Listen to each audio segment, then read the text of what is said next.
Good day mga idol, ito yung ating vlog kahapon mga idol na dinismantling na lababo, lavatory faucet, no? I mean, so yun mga idol, ngayon ay dahil napanood mo yung video natin na kahapon, ito yung continuous sa ating video mga idol kung paano ito ibalik, no?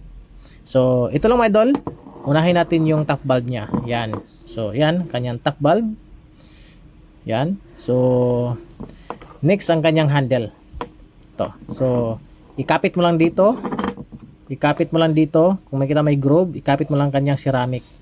Itong part na to mga idol ay mabibili mo to, nare-replace po to mga idol ha, may nabibili po sa mga hardware niyan, sa mga SM Mall, no? Hardware ng SM Mall may nabibili. And then itong kabuuan nito kung talagang sira, may nabibili din ano. Ganito ang kanyang hitsura. Yan, ito bago.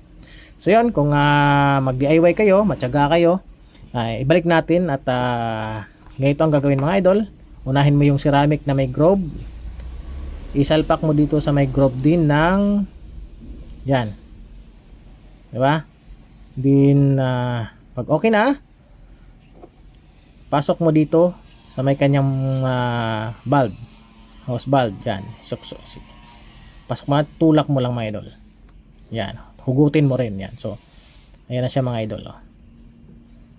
Yan.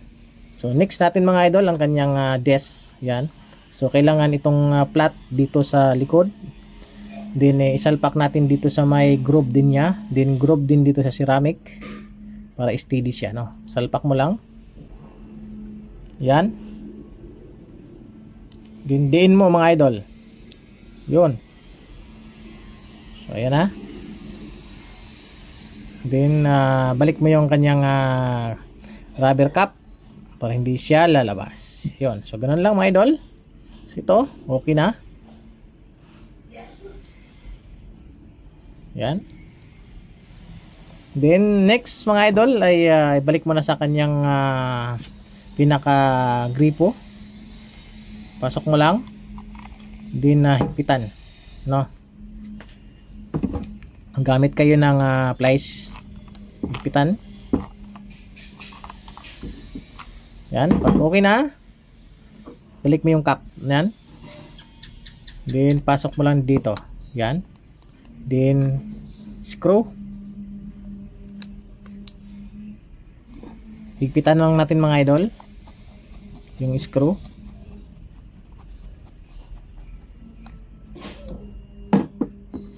Then yung cap. Yan. So okay na mga idol.